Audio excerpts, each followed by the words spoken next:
नमस्ते, प्रणाम, गीता ध्यानम्। ॐ पार्थाय प्रतिबोधितां भगवता नारायणेन स्वयं व्यासेन ग्रथितां पुराणमुनिना मध्ये महाभारतम् अद्वैतामृतवर्षिणीं भगवतीम् अष्टादशाध्यायिनीम् अम्ब त्वामनुसन्दधामि भगवद्गीते भवद्वेषिणीम्।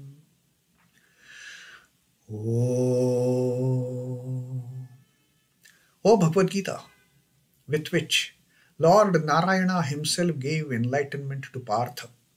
The ancient sage Vyasa included it in the Mahabharata. O goddess, showerer of the nectar-like knowledge of non-dualism contained in your 18 chapters, O my affectionate mother, the destroyer of rebirth, I meditate upon thee.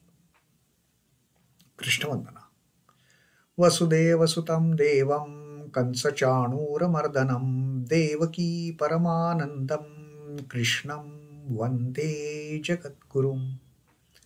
Son of Vasudeva, the slayer of Kansa and Chanur, extreme delight for Mother Devaki, O Lord Krishna, the supreme teacher of the universe, my salutations to you. Srimad Bhagavad Gita, the 15th Adhyaya of Purushottama Yoga. Purushottama Yoga is yoga of the Supreme Self, the Parama Purusha. And Sri Krishna, to start with in this Adhyaya, has given that wonderful example of that, mighty Ashwatha tree, comparing it with this, the phenomenal world of samsara created by the Prakriti's creation. And how that samsara, how that Ashwatha tree is binding us into the field of activity and making us come and go repeatedly, this life, the other life, life and death, life and death, life and death. And Sri Krishna says, there is one way. There is one way by which we can uproot this Ashwatha tree. We can get rid of these bondages of the Maya, of this phenomenal world, and become free and take up the path of liberation by that one weapon. And he told us about that wonderful weapon, that asanga shastrena dridena chitva, that can be cut asunder, that can be totally, annihilated, that phenomenal world, using the axe, using that sharp-edged weapon called asanga, non-attachment. Become non-attached to the surroundings, to this phenomenal world, and escape, get out of that cocoon which we have, woven around us. We have got entrapped in that cocoon. So that cocoon has to be cut open. Cocoon has to be cut open with that sharp-edged weapon of non-attachment and get free, get ourselves free. And when we start getting ourselves free from that bondage of the Ashwatha tree, of that cocoon, of that phenomenal world, then our journey starts. Then our journey starts towards our ultimate goal, like Sri Krishna told us, tadapadam tat parimargitavyam yasmin gata nani vartanti bhuyaha. The moment we start our journey to that ultimate goal, ultimate destination, what happens when we reach that ultimate destination? Yasmin gata, having reached that destination, na nivartanti bhuyaha, again we don't have to come back at all. That's it. And tameva chadyam purusham prapadde yata pravrittihi prastuta purani. And taking refuge in that Parama Purusha, taking refuge in that Adi Purusha, taking refuge in that ultimate Paramatman. What happens? That Paramatman, from whom the eternal activity is spread forth. We become part of that. From that ephemeral activity, from that temporary activity, from that activity which has no lasting fruits for that matter, from that activity, we merge, we become one with the Parama Purusha, we take refuge in the Parama Purusha from whom this entire eternal activity springs forth. So that is what Sri Krishna has told. Once we start our journey towards the liberation, having cut asunder the bondages of this phenomenal world, then is the time for us to get engaged into that eternal activity rather than these temporary, silly activities of our day-to-day living and day-to-day dying. Become liberated, get away from, get to the destination from where we don't come back at all, and merge, take refuge, take shelter, take a sharanagati in that Adi Purusha. And that having taken refuge in the Adi Purusha, be part of that eternal activity. Pravrittihi Prasruta Purani, that ancient, eternal, which has no beginning, which has no end. So that is the kind of goal that Sri Krishna has put forward to us. Now, what happens when we reach that goal? When the spiritual aspirant reaches that goal, what kind of a transformations that take place? What kind of evolutionary signs, symptoms, what kind of the tendencies or attitudes that can be seen in such a person who has started walking on this path towards liberation, towards the ultimate goal. Now Sri Krishna is telling this, who having taken up this path, now what changes they happen in us?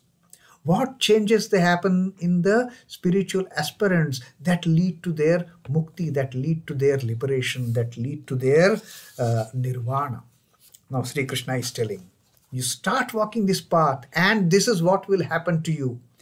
Nirvana moha jita sanga dosha adhyatma nitya vinivritti kamaha dvandvair vimuktaha sukha dukkha saunyer gacchante mudaha padamam vyayam tat.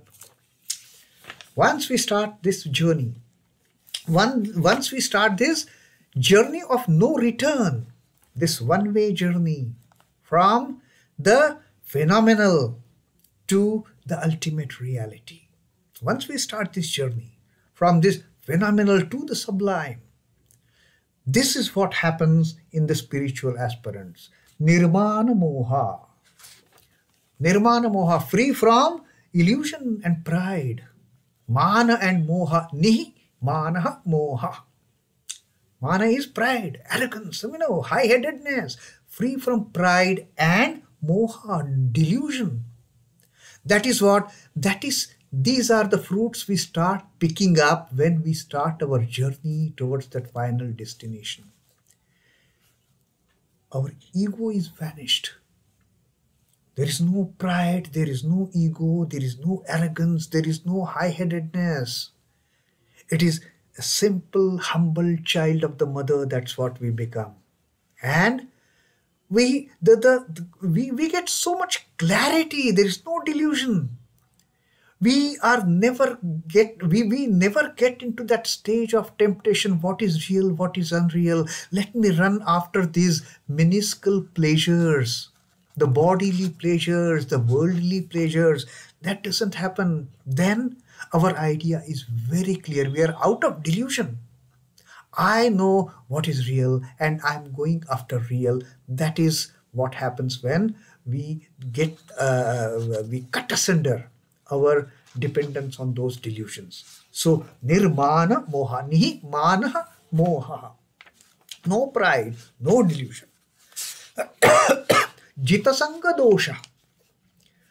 Having conquered that negative quality of sanga, attachment, having conquered, having won over, having got rid of that attitude of attachment, me and mine.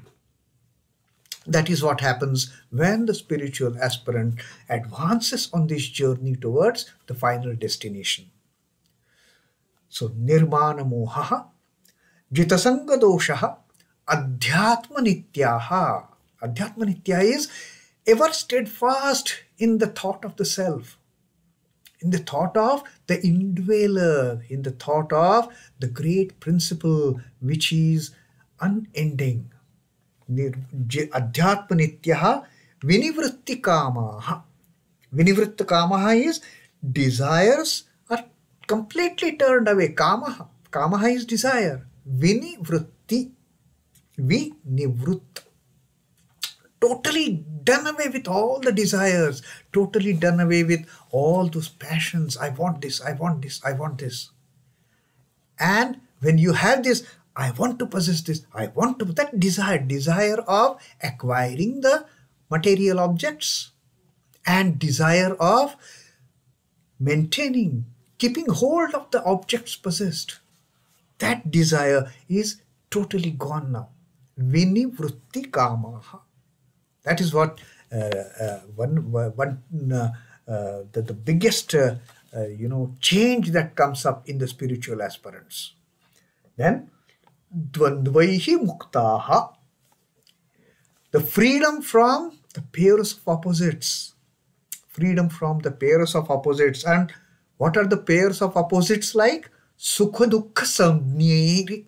Sukha dukkha saunyehi.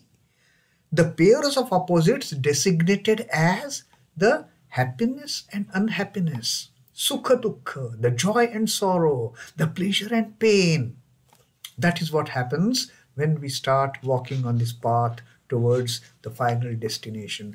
We get freed from, we get totally liberated from this binding towards the pairs of opposites. In day-to-day life, what happens? We seek pleasures, we seek sukha, and along with sukha, we get sukha, but we don't realize that along with sukha, hidden under its garb, also dukkha comes to us. Hidden under the garb of joy, sorrow comes to us. Hidden under the garb of pleasure, pain comes to us. They never come alone. They are always in the pairs of opposites. The pleasure and pain, the joy and sorrow, the happiness, unhappiness, all these the opposites, we get freedom from. We just get out of their clutches. Then there is, we don't hanker after sukha, we don't get dukkha also. We don't hanker after the joys, we don't get sorrows also. We become totally free. So, dvandvaihi mukta sukha saunyehi gachantim amudhaha padam avyayam tat. And then that amudha is no nonsense fellow. Amudha is one without any mudhatva, without any foolishness for that matter. The undeluded amudha. Mudha is deluded. One mudha is foolish. One who is trapped under the delusion of me and mine. One who is trapped under that delusion of the worldly enjoyments. So, gachanti amudhaha padam avyayam tat. That amudha, that person having discarded, having blown away all the delusions, that undeluded person, where does he or she go? Gachanti amudha padam avyayam tat. The ultimate goal, which is avyayam, which is eternal, which is permanent, the only changeless thing, the only imperishable thing. That is the ultimate goal towards which we proceed. So look at these advantages that Sri Krishna has told once an aspirant starts walking on the path of liberation. There is total freedom from pride and arrogance and egotism and the delusion. That is the first benefit. Second benefit, always fixed in the self, always settled in the self. The thoughts are constantly in the self, merged in the self, established in the self. There is no other thought. There is no other thought of the worldly entanglements. Adhyatma nitya vinivritti kamaha. The desires are blown away. There is no desire. There is no desire, I want this, I want that. And there is no attitude, there is no desire to keep the things in my possession. To possess the things, that is the desire, and to keep the things under one's possession, that is also a desire.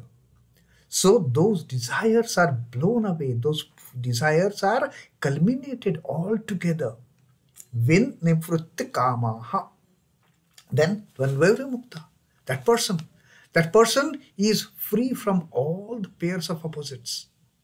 And just imagine, when we are free from the pairs of opposites, when we are not influenced by the allurements of those pairs of opposites. Of course, we never get allured by the negative opposite. We never get allured by the dukkha. We never get allured by sorrow. We never get allured by unhappiness or pain.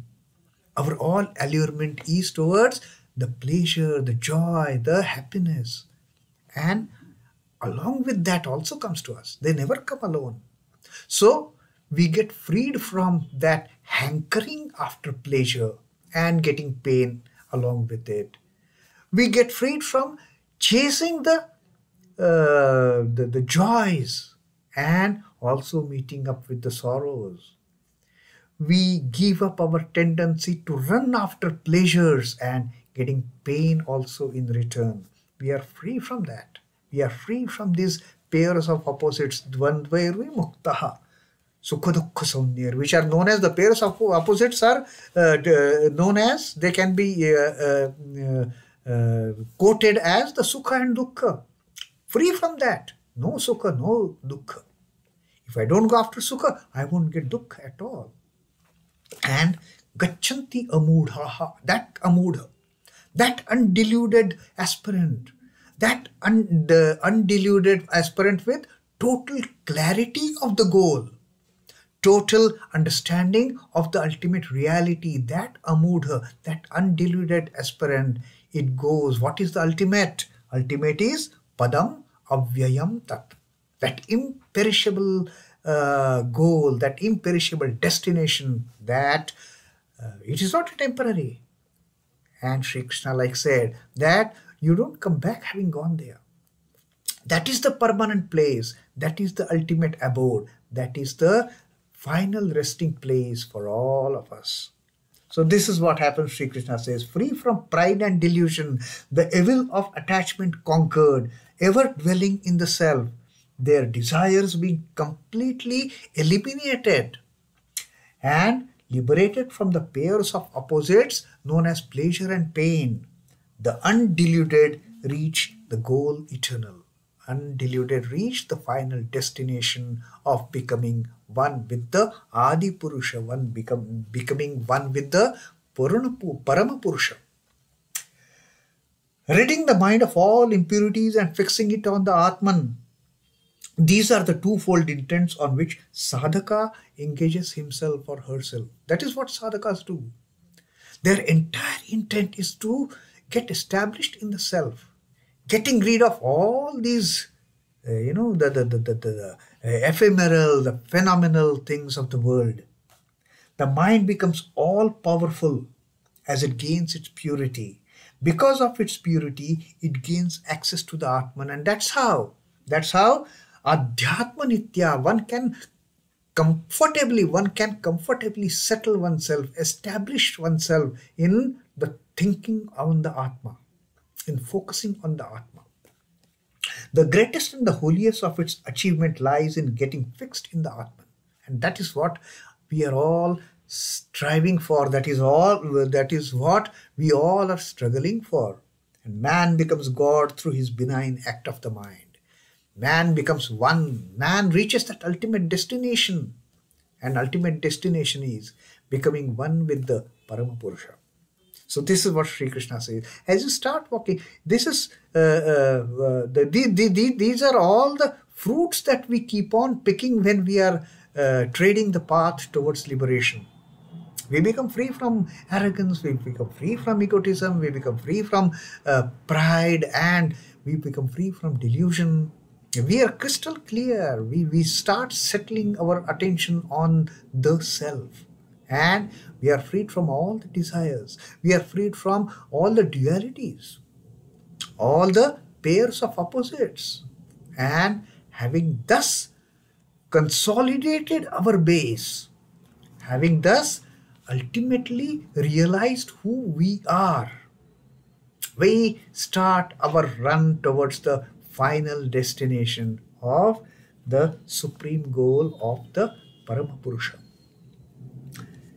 What Sri Ramakrishna says, the bound soul is man.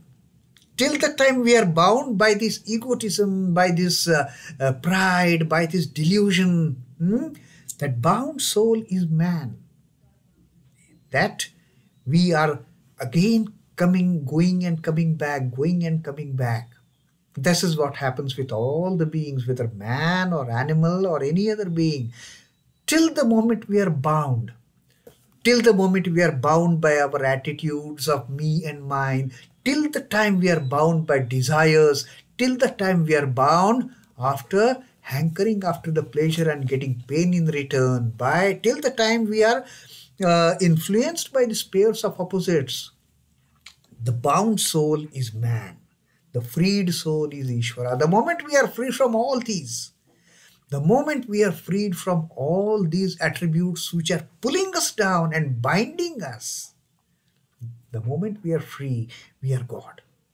The moment we are free, we are at our final destination. The moment we are free, we are at that point where there is no coming back. So Sri Krishna has given us this kind of a temptation that follow this path of liberation and you will get so many wonderful things in return. Trading this path towards liberation, we will keep on picking up so many wonderful attributes and tendencies of being egoless, being prideless, being crystal clear, amudha, no delusion at all, being freed from the desires. And we start settling ourselves, we start fixing our attention on the indweller inside, and through that we reach the ultimate goal. And in the process, we also give up the association with those pairs of opposites. So that was the fifth shloka of the 15th adhyaya of Purushottama Yoga. And slowly, Sri Krishna is taking us away from that Ashwatha tree of the Prakriti, of the Sansara, and telling us how to proceed towards that Purusha, Uttamam, that Parama Purusha, that Adi Purusha, the Supreme Self. And that is why this Adhyaya is the Purushottama Yoga, the 15th Adhyaya. And just now we read the 5th shloka. Om Namo Bhagavate Vasudevaya. Sri Krishna Arpanamastu. Jai Sri Ramakrishna. Jai Thakur. Jai Ma. Jai Swamiji.